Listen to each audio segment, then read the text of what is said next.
Hello hi అందరికీ నమస్తే నేను మీ Rasta vlogs welcome back to Rasta vlogs and entertainments so నేను ఎక్కడ ఉన్నానో మీ అందరికీ తెలిసే ఉంటుంది ఎందుకంటే thumbnail చూసే ఉంటారు ప్రస్తుతానికైతే నిజాంపేటలో ఉన్నాను ఇక్కడ 7 ఈదుల ఎల్లమ్మ తల్లి ఫేమస్ అన్నమాట ఇక్కడికి మహారాష్ట్ర నుంచి కూడా భక్తులు వస్తారు సో ఇక్కడ అమ్మవారు గుడిలో ఉండరు ఆరు బయటనే ఉంటారు ఆరు బయట ఉండి వచ్చే భక్తులకి అమ్మ దీవెనలు ఇస్తూ ఉంటుంది అసలు ఇక్కడ ఏంటి విశిష్టత ఫేమస్ ఏంటి అమ్మవారు 7 ఈదుల ఎల్లమ్మ తల్లి అని ఎందుకు అన్నారు ఏంటి అనేది తెలుసుకుందాం పదండి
ఏడు ఇదులు ఉన్నాయి చూడు అంటే ఇప్పుడు ఈత చెట్లు ఈత చెట్లు 7 ఉన్నాయి చూడు ఆడ 3 ఈడ 4 1 2 3 4 మరి ఈత చెట్లు చిన్ననే ఉంటాయి అంటే ఒక మనిషి హైట్ అంతకంటే కొంచెం ఇక్కడ మాత్రం తాటి చెట్టు అంత హైట్ ఉన్నాయి కదా 70-80 ఏళ్ళ నుంచి 80 ఏళ్ళ 100 ఏళ్ళు 70-80 ఏళ్ళ నుంచి ఉన్నది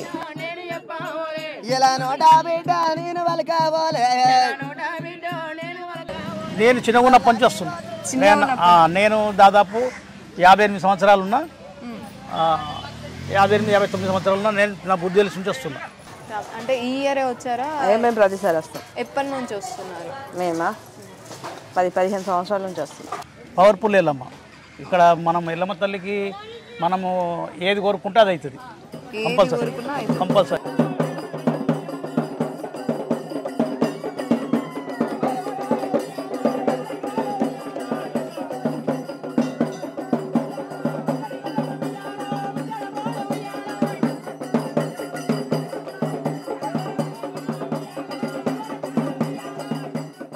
పట్నాలు వేస్తుంటారు అమ్మవారికి ఒగ్గు కళాకారులను తీసుకొచ్చి కొందరేమో డైరెక్ట్ మేకలకు వస్తారు మంచి దావతులు అవుతున్నాయి తర్వాత ఇక్కడ చిన్న ఫంక్షన్లు కూడా జరుగుతున్నాయి అంటే పుట్టు వెంట్రుకలు అవి ఇక్కడ పుట్టు వెంట్రుకలు కూడా తీస్తారు బర్త్డే ఫంక్షన్స్ అవుతుంటాయి బర్త్డే ఫంక్షన్స్ కూడా ఇక్కడ చేసుకుంటారు బోరు పడాలన్నా ఇడికి అమ్మవారి కుంకుమ తీసుకపోయి బోరు కాడ చల్లి ముహూర్తం చేస్తారు మస్తు మంది వస్తారు సండే రోజు కానీ ఇప్పుడు కానీ మస్తు పబ్లిక్ ఉంటారు ఇంకా కొద్దిసేపు అయితే కూడా మస్తు ఉంటారు మా తిరగడానికి కూడా జాగా ఉండదు అంతగానే మస్తు హైదరాబాద్కి వెళ్ళి కూడా వస్తారు హైదరాబాద్ నుంచి కూడా ఇక్కడ వస్తారు బాంబే నుంచి వస్తారు బోధన్ నిజామాబాద్ ఆర్మూర్ అంకాపూర్ బైన్సా ఆదిలాబాద్ అన్ని ఏరియాలకి వస్తారు అన్ని ప్రాంతాలకి వస్తారు ఇక్కడికి ఈ పవర్ఫుల్ ఎల్లమ్మ తల్లి వాళ్ళకి ఏంటంటే కోరిన కోరికలు నెరవేరుతాయి ముఖ్యంగా ఏంటంటే పిల్లలు కాని వాళ్ళకి పిల్లలు అవుతాయి అనేది ఒకటి ఉన్నది ఇక్కడ పవర్ఫుల్ ఎల్లమ్మ ఇక్కడ మనం ఎల్లమ్మ తల్లికి మనము ఏది కోరుకుంటే అది అవుతుంది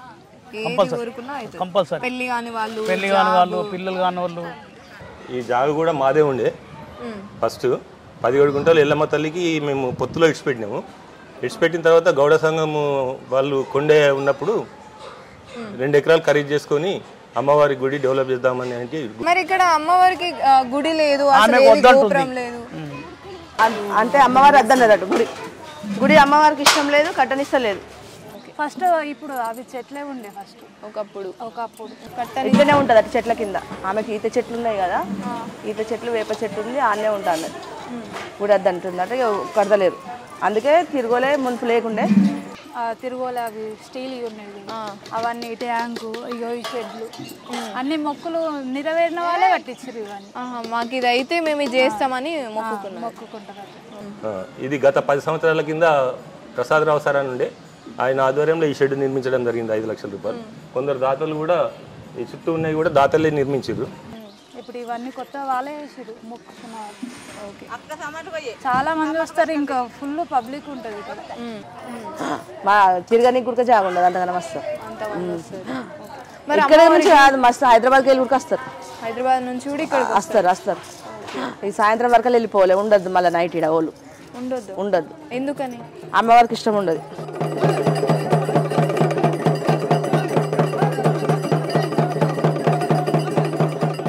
ఎంత దూరం నుంచి దూరంకి వచ్చినా కానీ వెళ్ళిపోవాలి, రాత్రి వరకు వెళ్ళిపోవాలి. ఇక్కడ అసలు ఎవ్వరు ఉండరు నైట్ పొద్దున్న దాకానే.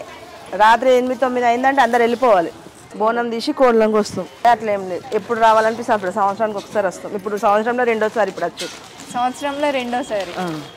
ఇక మేకలంగా వస్తారు, మేకలంగా వస్తారు. అవు అట్లా కట్టేసారు, పట్నాలు చేస్తారు. ఓళ్ళు ఎట్లా మొక్కుంటే అట్లా చేస్తారు. ఇప్పుడు మీరు బోనం ఎత్తుతారా? ఇది బోనంలో ఏం వండుతారు అసలు? పరమాన్నం, పెరుగు, చారు. అమ్మవారు శాకాహారమేనా అంటే మాంసాహారమా? అంటే ఇప్పుడు దేవునికి ఎక్కేది పరమాన్నమే, ముంగట కోస్తారు కానీ దేవునికి ఎక్కది. మనం తిననీకే కానీ దేవునికి పరమాన్నమే పెడతారు. అక్కడ పరమాన్నం. ఇటు బయట మాత్రం కోళ్ళను కోసుకుంటాం, తింటాం కానీ దేవునికి పెట్టాం. బంగారు కిరీటం కూడా చేయించిన ఒక డాక్టర్ అమ్మవారికి, అది ఇంట్లో పెడతారు. అది పండుగ నాడు తీసుకొచ్చి పెడతారు ఇక్కడ. అంటే ఎప్పుడు పండుగ అంటే ఉగాది నాడు అయితే మొత్తం ఈయన బాలరాజా కూడా పక్కకు ఫంక్షన్ హాల్ ఆయన ఒక రథం చేపించిండు. ఆ రథంలో అమ్మవారి ఉత్సవ విగ్రహం పెట్టుకొని మొత్తం ఊరంతా దింపుతారు. ఊరంతా ఇంటింటికి కడపకు దింపుతారు. అది ప్రతి ఉగాది నాడు ఆ నవైతికి వస్తుంది. ఫ్యూచర్ లో ఏమైనా ఇంకా డెవలప్ చేద్దామని ఆలోచన ఉన్న గౌడ సంఘం టేకప్ చేసిరు, నల్లాలు పెట్టిరు, ట్యాంక్ కట్టిరు. ఇబ్బంది కలిగిన వాళ్ళు సంఘం నుంచి చేస్తున్నారు. ఎల్లమ్మకి ఇన్కమ్ కూడా బాగానే ఉంది. పూజారి వేలం చేసేందుకు, పూజారి పని చేసేందుకు 8 లక్షల రూపాయలు వేలం పోతుంది. పూజారి పని చేయడానికి 8 లక్షలు.